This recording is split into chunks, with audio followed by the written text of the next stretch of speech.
നമ്മുടെ നാട്ടിലെ തോടുകളും ഓടകളും കനാലുകളും മലിനമാക്കുന്നതിൽ ഫ്ളാറ്റുകൾ വഹിക്കുന്ന പങ്ക് ചെറുതല്ല. ഒട്ടുമിക്ക ഫ്ളാറ്റുകളിലും മലിനജലം തോടുകളിലേക്ക് നേരിട്ടൊഴുക്കുകയാണ്.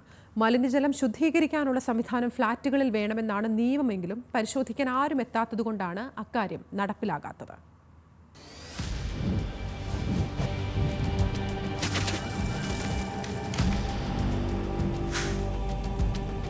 കൊച്ചിയിലെ ഏതാനും ചില ഫ്ളാറ്റുകളിൽ നിന്ന് തോടുകളിലേക്ക് നേരിട്ട് മലിനജലം ഒഴുക്കിവിടുന്ന ദൃശ്യങ്ങളാണിത്.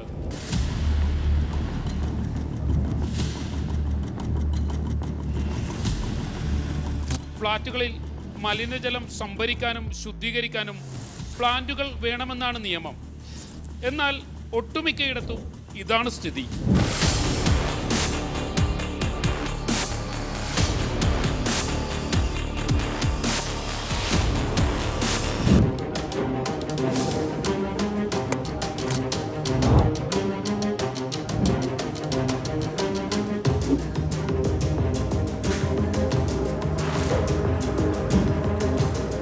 ഇതുപോലൊരു വെള്ളത്തോർത്തായിരുന്നു എൻ്റെ കയ്യിലുള്ള ഈ കമ്പിൽ കോർത്ത് 5 മിനിറ്റ് മുമ്പ് ഈ കനാലിലിട്ടത്.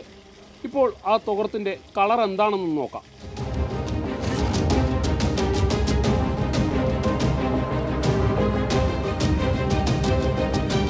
വെറും 5 മിനിറ്റ് കൊണ്ട് ഒരു തുണിക്ക് വന്ന നിറവ്യത്യാസമാണിത്.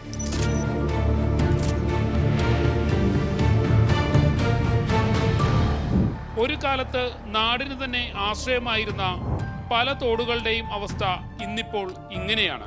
തോടുകളിൽ മാലിന്യം നിറഞ്ഞും ചെളിയടിഞ്ഞും വെള്ളത്തിന് കറുപ്പ് നിറമായി.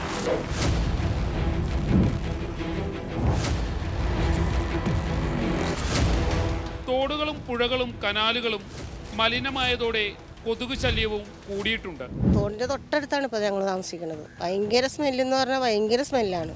വേസ്റ്റുകളൊക്കെ വന്ന് അടിഞ്ഞ് അവിടെ കൂടി കിടക്കണേണ്. ഈ ഫ്ലാറ്റുകളിൽ നിന്നൊക്കെ എടുത്ത് എറിയണതാണ്. പലവട്ടം മുനിസിപ്പാലിറ്റിയിലും അധികാരികളൊക്കെ അറിയിച്ചിട്ട് അവർ വന്ന് നോക്കി പോകുന്നല്ലാതെ ഇതിന് ശാശ്വത ഒരു പരിഹാരമില്ല. ഈ പ്രദേശത്ത് താമസിക്കുന്ന മുഴുവൻ പേരും മാരക രോഗങ്ങളിൽ പെട്ടിരിക്കുക.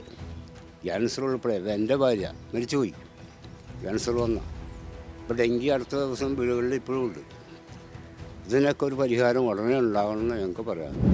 ആരോഗ്യ വിഭാഗത്തിൻ്റെയും കോർപ്പറേഷൻ്റെയും ഉദ്യോഗസ്ഥർ പേരിനൊരു പരിശോധന നടത്തിയാൽ പോലും ഈ നിയമലംഘനം പിടികൂടാൻ കഴിയും. ഈ വാർത്ത ശ്രദ്ധയിൽപ്പെട്ടെങ്കിലും പരിശോധന നടത്തുമെന്ന പ്രതീക്ഷയോടെ ഷഹീൻ ആന്റണി, ന്യൂസ് മലയാളം, കൊച്ചി.